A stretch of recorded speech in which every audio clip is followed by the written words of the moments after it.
Naibangal daw kanya ayo amin. Siyak ni Joaquin Lorenzo Bersamin. Itata agrami na kiti may isang sikat nga putani sa Jay probinsya may nga Abra. Surat ta teramidat at Pansit Ilocos Megi. Dayon.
So gagayam, siya ulit ni Joaquin Lorenzo Bersamin, panpan nagkalmi nga taga-Abra, Ilocos Pansit Megi.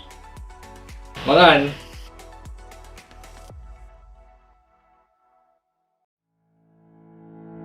Maya paabak, kaya ko man, ako po'y Richard Kitlong, ngeni. Sopan niyo ko, magluto ko pong kapampangan na sisig.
Tingin na po yung sisig tamo, Soy.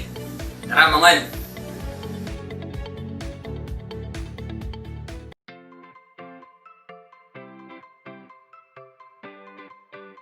Magandang araw! Ako nga po pala si Filipino Bergado ng International Cuisine Section 1 mula sa Far Eastern University-Manila. At ngayon, ipapakita ko po sa inyo kung paano po gumawa ng authentic tamales ng Bataan. Tamales is a dish highly influenced by Mexico where rice, coconut milk, chicken, boiled eggs, and sausages is cooked with rice flour and coconut milk wrapped in banana leaves, then steamed. Halina't tayo magluto!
Sana'y nagustuhan niyo ang aking hinain na authentic tamales. Hanggang sa muli, paalam!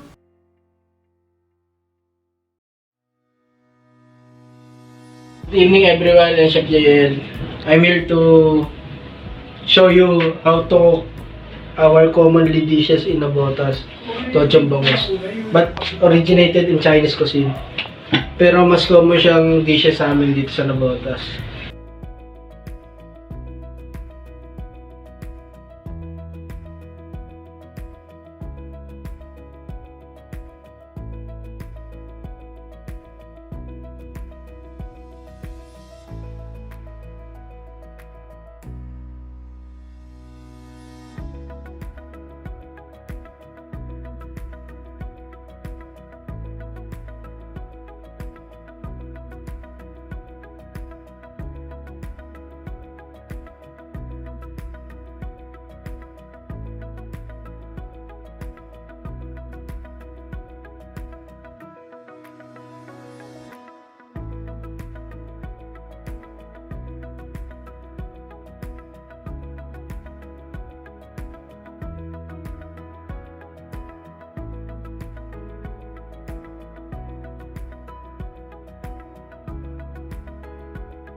Here's my finished product of tochong bangus.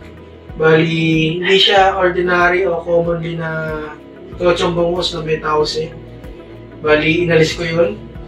Bali, ito yung commonly dish sa amin ng pamilya namin na niluluto namin. Kumbaga makikita nyo naman sa itsura, parang sobrang daming toge, pero yung reality, sobrang sarap na ito.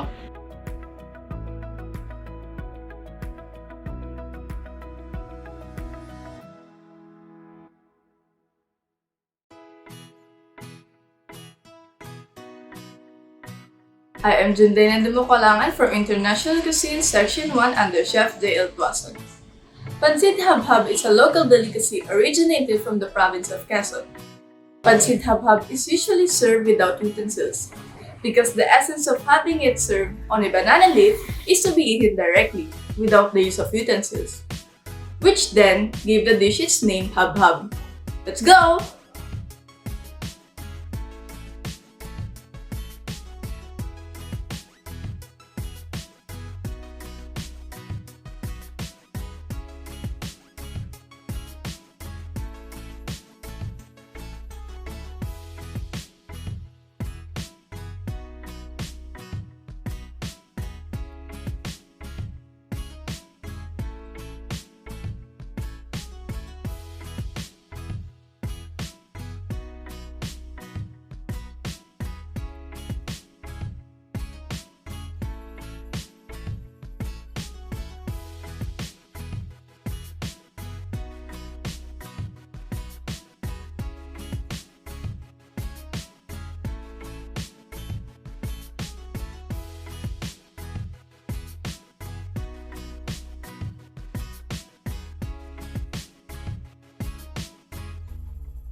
This is Pancit Habhab from the province of Quezon.